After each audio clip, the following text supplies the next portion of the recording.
Why aren't we all canceling our health insurance en masse? I want you to stop and really think about that. Because when you break it down, the entire concept of modern health insurance in America has become a form of state-sanctioned financial abuse. Most of us are already stretched thin, some to the breaking point, paying through the nose for shit-tier coverage that seem designed specifically to avoid paying for anything. You're hemorrhaging hundreds, sometimes thousands of dollars per month from your paycheck. And for what? For the privilege of having a $8,000 deductible? So if you get sick or break a bone, you still end up with a 5-figure medical bill because the ambulance was out of pocket and the anesthesiologist was out of your network and the hospital doesn't take your specific type of plan. You spend the entire year paying for nothing. And then the clock resets on January 1st and you get to start the whole financial grind all over again. If you think it's bad now, buckle up because we're headed off of a cliff. Premiums are already projected to skyrocket 15 to 20% on average. That's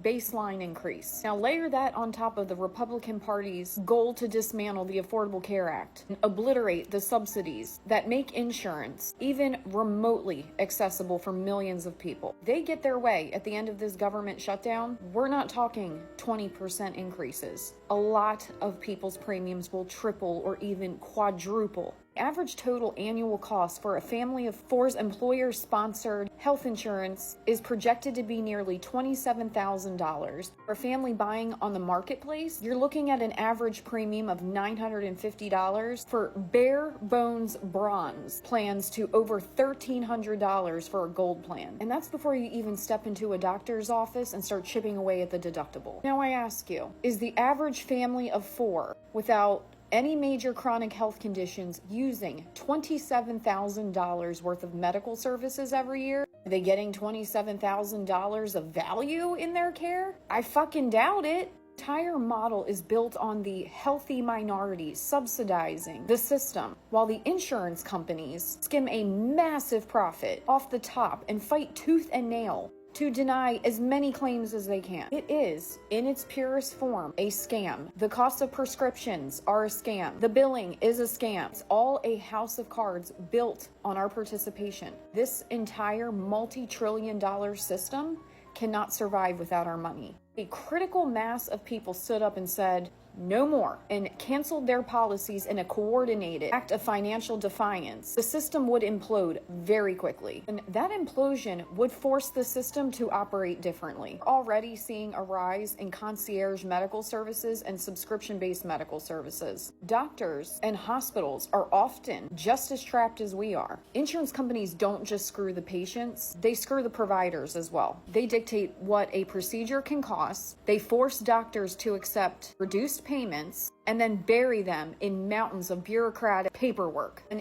independent practice is forced to slash the price of a service just to be in network. What do you think happens? The doctor has to see more patients in less time to keep the lights on. It becomes a revolving door. You get 5 minutes with a physician who is staring at a computer screen, not you. And then the quality of care plummets because the entire profit model is perverse and broken. Insurance companies have inserted themselves as a necessary parasitic middleman, making themselves rich by making both the patient and the doctor more poor and miserable. Our collective financial power is our ultimate leverage. It's the same principle as the mass cancellations of Disney and Hulu that brought those corporations to their knees when they overstepped. They cannot run these insurance scams without our premiums. Our money has always been, will always be our power. Our compliance is their fuel. If we collectively pull the plug on this extortion racket, we can force a seismic shift. And it's time that we stop begging for crumbs of reform from people who own the bakery. It's time we burn the whole goddamn bakery down and build a new one ourselves by starving the beast that feeds on our fear and finances.